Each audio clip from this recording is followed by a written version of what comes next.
uh, I'm an, I am an alcoholic, a member of a group called Agape Group, and my name is John. How's everybody tonight? Yeah. Well, thank you for inviting me to share tonight. I really appreciate it. And it's always nice to be in a room full, virtual room full even, with family and friends. And I acknowledge you for showing up and being open to you with your lives and willing to share. And I think it's just absolutely marvelous that we can get together tonight. So as I say, I'm an alcoholic and a member of Agape Group, which is a prayer and meditation meeting. And every week we practice meditation and prayers in a group setting. So there are many things over the years that really have altered my life in step 11. But I thought tonight I would share a little bit about what we can pack in the stream of life. And it is something that is near and dear to me. And let me just go on to explain why I chose that topic. Many times in life, I have withheld and got stuck and wasn't sure about moving forward in life. And there were things that are preventing me from being all that was possible for me to be.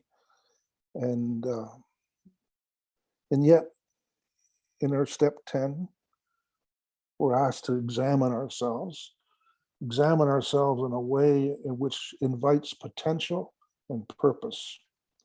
So that sentence, what can we pack in the stream of life, signals to me what's available to me.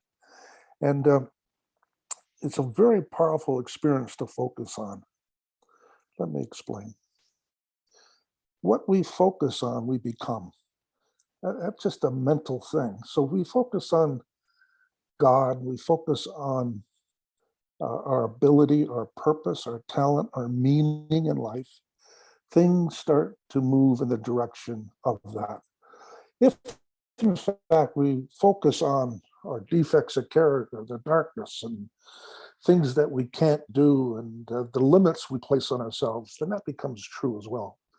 Now, I'm not saying not to practice the idea of being aware of being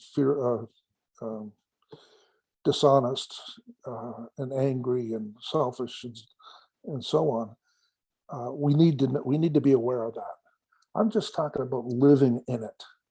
So to be aware of those limitations are great, and we can learn to recognize them and make amends where possible. But we don't want to forget the marvelous miracle that each one of us have in living. And it starts with, of course, our abstinence from alcohol. You know, many reasons why I drank was because I wanted something greater for myself, but I just didn't know how to do it. These emotions, these restlessness, irritability, discontent, kept me in close harbor. It just prevented me from really risking and leaning into and really utilizing my potential. But because of step 10 and 11, I began to see something other than what I thought I saw before, and that is purpose. You know, friends, when we think about our life, and I often ask people, what do you want? What do you want in life? And they take a moment and they start to investigate in their soul and their heart, and they begin to see something for themselves. And that's what I'm speaking about here, an in-depth understanding of what God wants us to be. God does not want us to be wishy-washy or in the mushy middle. We're exceptional. We're exceptional because we're based on an experience of a miracle, that each of us have come through hell and we began to see a new way of living. That's exceptional. What can we pack in the stream of life? So we start paying attention to what's possible. What's possible in life? Each of us are made in God's own likeness and image, and I love the image that Hebrews brought forward And they said in an old slogan, something like this: in front of each of us walks two angels, proclaiming boldly and pointing back to us, there goes the image of God. Now, I like to have that visualization because it tells me about something about my purpose, about my potential, about what's possible. You know, what we do is that we're willing to let go all of our old ideas, aren't we? And make room for a God-inspired or God-conscious life. And when we're ready to empty ourselves and become a new person, and I always liken it to this idea, it's like painting on a blank canvas every day. Every day, I start in reflection, in prayer, and meditation, and listen for what's possible for me. And I go inward, friends. I go inward and try to discern for what is available. What does God want me to be? And what does He want me to do? And what does He want me to have? See, I'm in a mutually beneficial partnership. I have a relationship with the God of my understanding. And I get in touch with potential, talent, my uniqueness, the reason for being. This is what it means when we sit and start to reflect and paying attention to our inner experience, that we're just not mediocre people. We're unique. We have a gift of healing. Now, I don't mean like Oral Roberts had a gift of healing and they're laying on hands. I don't mean that kind of healing. We have a far greater healing, though, I believe. Our healing is our experience and our willingness to listen and to understand. See, we are great examples of what's possible because we lived in darkness, we lived in limits, we lived in a self-centered view of life, and we become free. We become free. We begin to recognize whatever boundaries that we have in ourselves, we're going to be moved. We're going to go beyond those boundaries because that's what God always intended us to be. God never intended us to be on our face, in the mud, unwilling to change. And like the fellow read, being in contempt, defiant, resisting. All of those defects stop a person from living. And I like to think of this as an organism theory, that everything living, plants, animals, and human beings grow. They have an inherent desire to grow. And if you just look around this room, I'll bet you all 276 people have a desire to grow. Why? Because we're living. We're part of a universe that's dynamic, ever-changing. And what we learn to do is we start to develop.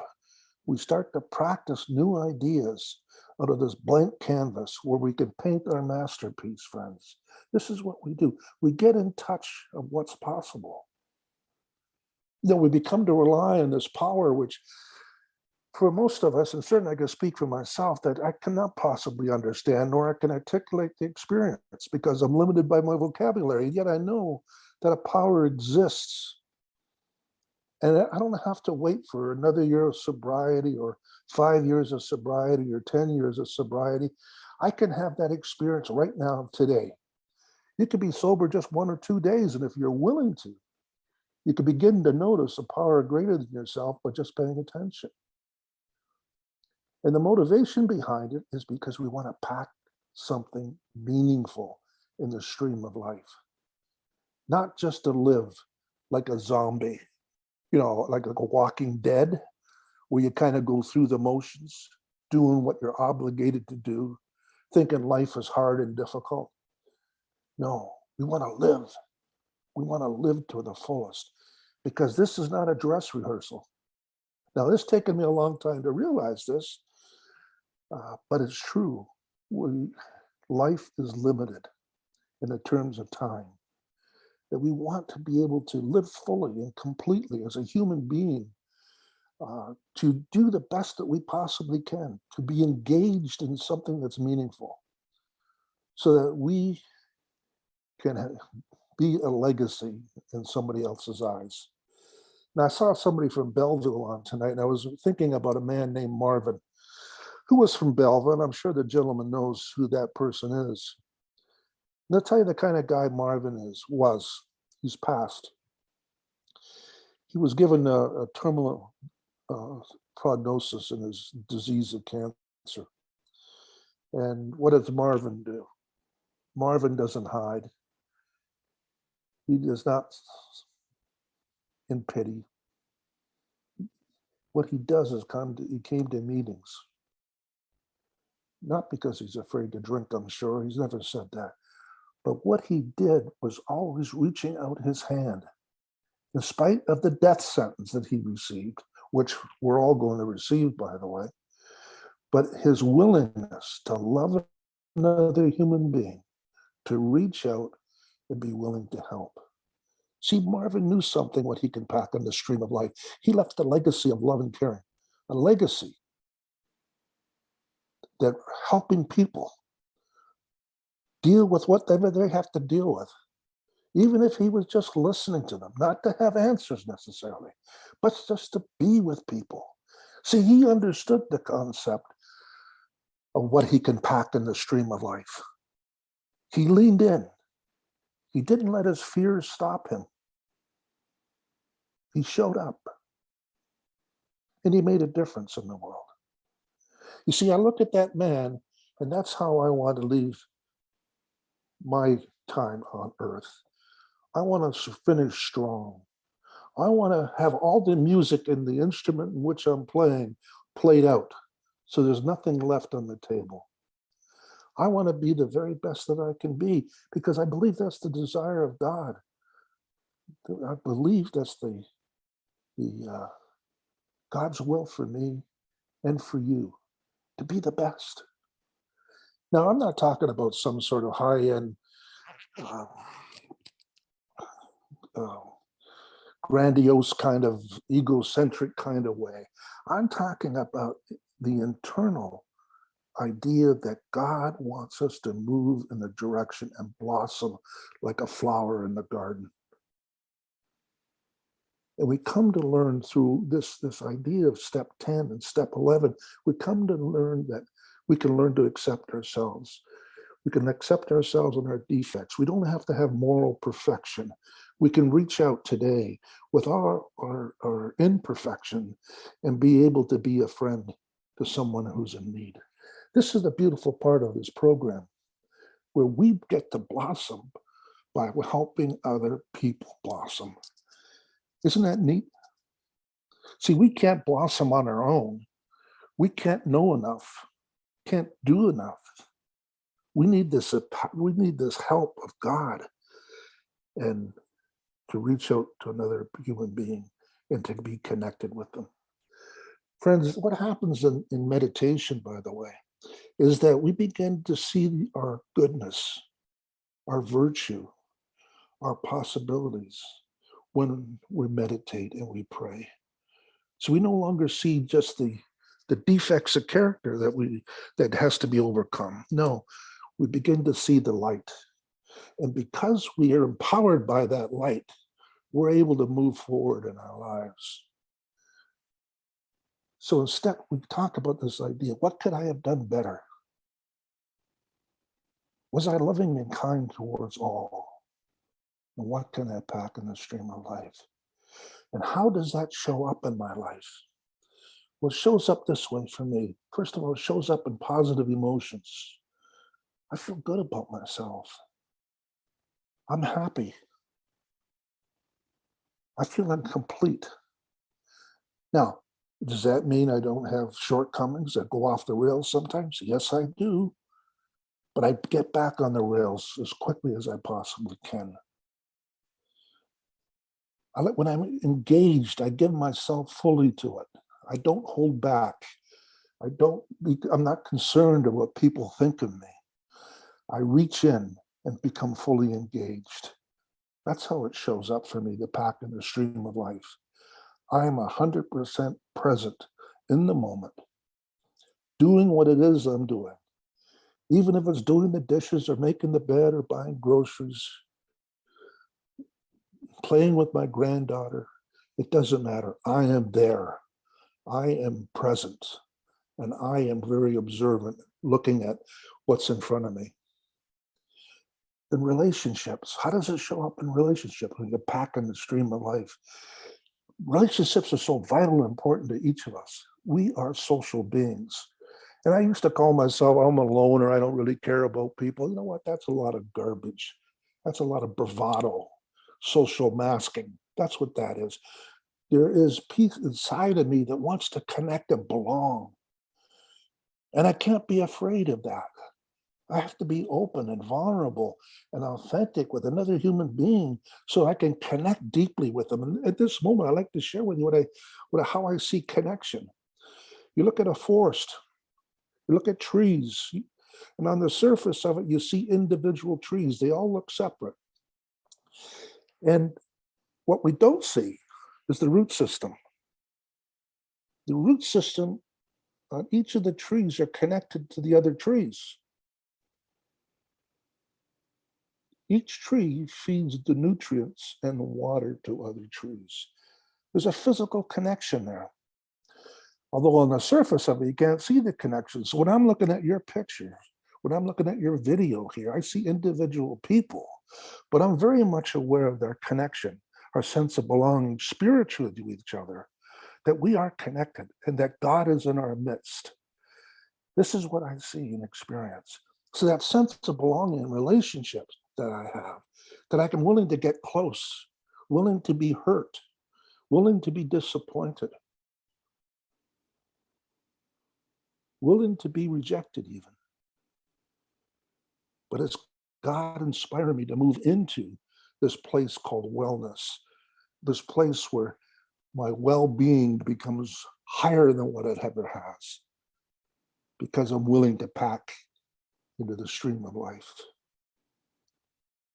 Part of what I'm talking about, not only just relationships, positive emotions, or engagement, I'm talking about meaning. Each human being has meaning. And when you think about when we drank, we try to artificially find that meaning. We try to numb the experiences that we're having, and we're kind of confused and lost. We're lost in the disease. We're lost in this addiction, these attachments that we have that we think are important. And yet somehow or another, it's like the dog chasing its tail. It'll never catch up to it. It just won't catch up to it because it's impossible. The faster the dog goes, the faster the tail goes. And here we are. We're in this loop, this confusing loop. And now we're going to find meaning in our life. Why? Because we're stopping and reflecting and paying attention. We're mindful of our experiences because we're sitting and listening in prayer and meditation, and every day we're working that 10th step. Meaning, each person has it. You can't deny it, friends. You can't forget about it. You can't push it away. It's a basic psychological need of a human being. Meaning, gotta find purpose. And the more we come closer to that purpose, the more that veil gets lifted or the cloud disappears, the better we feel about ourselves and about each other. Another essential piece of this idea of what can I pack in the stream of life is this idea, once I feel accomplishment, I'm willing to do more. Why? Because I feel accomplishment. Again, that's a basic human need to get in, accomplish things, to know that whatever we're doing has purpose. And when we begin to witness this experience of accomplishment, we tend to be more, I don't want to use the word bold because I don't think that's what I'm trying to share with you. We're just more available to do more. See, this all stems from this idea that I am powerless and I have a power greater than myself. And I'm allowing God, and I am allowing God, and I'm surrendering and I'm abandoning myself more and more to Him. When you think about meditation, you think it this way: it is the physical ability to surrender. In other words, in meditation, I'm not paying attention to my thoughts, logic, or reason, or my knowledge. Matter of fact, they're a detriment. I allow that to be put aside for the moment, and I listen to the heartbeat of my heart, my soul. I listen to the breath I take, and I put to rest my cognitive ability and live in the experience of love. That God's gaze to me is love. And that love motivates me to pack things in the stream of life. You see, friends, we come to Alcoholics Anonymous because we drank too much. We come here, I came here with that motivation. All I had to do was to quit drinking and I would be a saint by Thursday. And I'm not going to be a saint by Thursday. However, I stay in Alcoholics Anonymous because of what's available to me. This congruency, these steps as a design for living, these are words we're often used. And yet when we experience those things, we begin to see things broader, more colorful, more delightful, or in the words of the big book, we become happy, joyous, and free. That's what's about. And I often think about going through the steps. It's like feeding ourselves. It's about going through a drive-through fast food restaurant versus a banquet. When we start examining our life in terms of what we can pack in the stream of life, what we could have done better, and were we loving and kind towards all, we stop and enjoy a banquet. We're no longer in that lineup at the fast food drive-in, getting whatever they're serving. We're getting great nutrients, great tasting, a banquet that's spread out in front of us, that we can have life that's full of meaning, great relationships, positive thinking. And of course, we get engaged and we find meaning here and we find accomplishment. Now, I've lost time. I don't know. Is that it for me? You got 15 minutes, brother, if you like. Don't give me 15 minutes. I'll go on forever. Okay, that's wonderful. So, get up in the morning and you're excited. You're excited. You're excited to do whatever it is that you're up to doing. And then when we're with God and we're willing to let go. And God, what He does is provides us with grace, not because we deserve it or not because we've earned it, but this beautiful gift of grace, which I like to think of as power. The grace comes over us, through us, in us. We're standing on it. It's over our heads. It's in the front of us. It's in the back of us. There's no way we can remove ourselves from grace. There it is. And now we begin to notice. Friends, all we have to do is notice. That's our job, to notice the presence of God within us, presence of God in our midst, and how He's working in our lives today. You see, this is what we want to focus on. This is what brings us life. We have defects of character, and I've learned this. I'm always going to have defects of character, but I have a remedy to deal with them. And that remedy is this: once I experience a defect of character like selfishness, dishonesty, or fear, I can acknowledge that I'm having it. And I could talk to someone immediately, and I could ask God to remove them. And if I have to make amends, I make amends. And then I go out and reach out to see if I can help somebody. See, that's the 10-step remedy. So I don't have to be afraid of the defects of character. I don't have to manage it or try to control it through my own effort. Because that's like instead of living life, you're kind of in the stands watching the parade go by. This is what I've found. To live life is you got to be free. You got to be open. You got to be willing to make mistakes, willing to risk. And yeah, sometimes we're going to make bad decisions. Sometimes the defects of character will come through, but we can just deal with them quickly. What I like to do, friends, with you right now is this. I like you to walk away with an experience rather than listening to me. I like you to walk away with an experience with me. And all I ask you to do is something very, very simple. And if you're willing to do it, great. If you're not willing to do it, that's okay too. But I'm just going to ask you to go inside for a moment. Be internal. And just pay attention to your breath just for a moment. And all of that holy breath to fill your lungs with life-giving oxygen. And exhale all that carbon dioxide. And just take another deep breath for a moment. That holy breath. The Hebrews call it Yahweh.